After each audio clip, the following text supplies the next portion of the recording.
In fact, for those of the people who will be picking up the book, Jim, there were 2 lectures delivered at Harvard University, and I've expanded on those, and then the question and answers are given right there, live in the Ames courtroom at Harvard. The atmosphere was electrifying. We held it on the weekend of the Harvard-Yale game, which is the busiest weekend of the year, and yet they were there, and that question was also raised.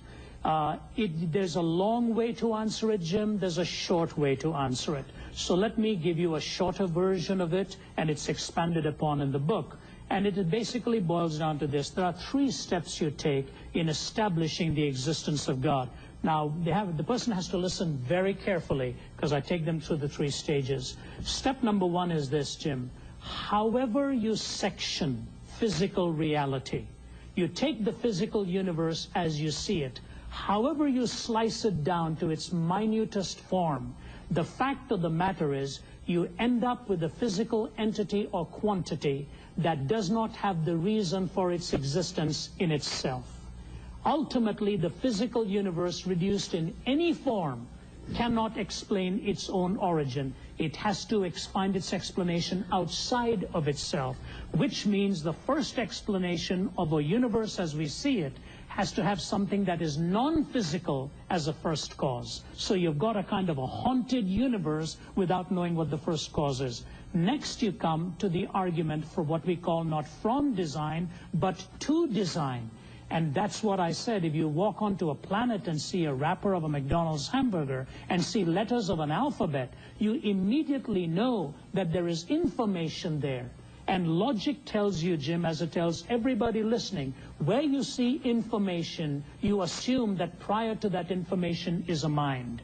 You don't just think that Handel's Hallelujah Chorus came together, or that the dictionary developed because of an explosion in a printing press. There is sequence to the whole thing. And if you take, Jim, just the composition of the enzyme in the human component, the enzyme, which is the building block of the gene, and the gene the building block of the cell, the possibility of the human enzyme coming together by random, says Vikram Singhi, professor of applied mathematics at Cardiff in Wales, the possibility of that happening by chance is 1 in 10 to the power of 40,000. That's more than the number of atoms in this universe. That's amazing. It is time-wise and mathematically, the possibility is 0. So I say to you, number 1, the physical quantity cannot explain itself. Number 2, there's intelligibility, which assumes a prior mind. In the first case, there is something non-physical. Second case, there is something intellectual or a mind. And third, in the history of society, human experience, and history itself, you begin to realize that the moral issues, the social issues, and just human intercourse demands the explanation of a moral reality. So you've got a first cause that is spiritual, a first cause that is mind, a first cause that needs to explain morality. You take these 3 struggles, Jim, and pause with me for a moment here. There are 4 fundamental questions in life: origin, meaning, morality, and destiny. You take these 4 questions and these 3 explanations needed, and only God is big enough to explain this universe. Amen. Very good. Thank you.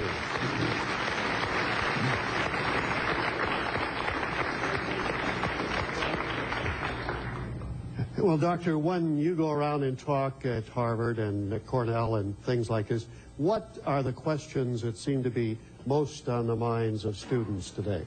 Questions are very, very predictable.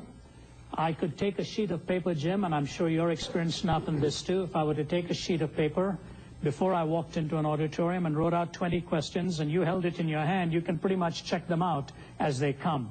The first question, almost anywhere, as it was at Harvard too. How can you talk about the existence of an all-loving and an all-perfect God when there is so much of evil in this world? Does it not strike you as contradictory that an all-loving and an all-powerful God allows such moral evil, gratuitous evil? That is question number one that surfaced from the audience. Well, let's start with that then. What I'm sorry, I've got to leave now. No, leave that with me, huh? That's the most difficult, but I'll tell you what's Rabbi Kirshner's answer to that. What's the way to, that's right, what's the way to deal with it? As I said to the student at Harvard, I said, stay with me for a moment now because I have some questions for you. I said, when you say just such a thing as good, aren't you assuming there's such a thing as evil? That is correct, he said. I said, when you say there's such a thing as evil, aren't you assuming there's such a thing as a moral law on the basis of which to differentiate between good and evil? When you say there's such a thing as evil, aren't you assuming there's such a thing as good? He said, yes. I said, when you say there's such a thing as good, aren't you assuming there's such a thing as a moral law on the basis of which to differentiate between good and evil? He accepted that. And I said, but if you posit such a thing as a moral law, you must posit a moral lawgiver, but that's whom you're trying to disprove, sir, and not prove. If there's no moral lawgiver, there's no moral law. If there's no moral law, there's no good. If there's no good, there's no evil. What is your question? I love it. You see what I mean? And the truth is, they smuggle in their assumptions. Yes. Because it is unlivable, as I said earlier on. And in the Q&A, he stood there right in front in the Harvard audience. I said, you've just bought into my worldview. He said, I guess so. You see, Jim, the question self-destructs unless there is a God.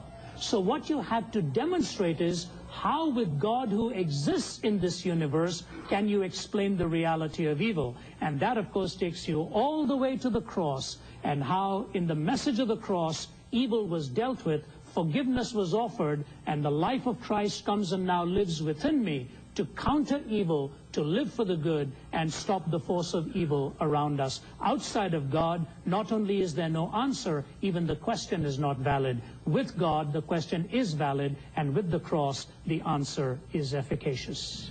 Well, I hope that all of you watching got that.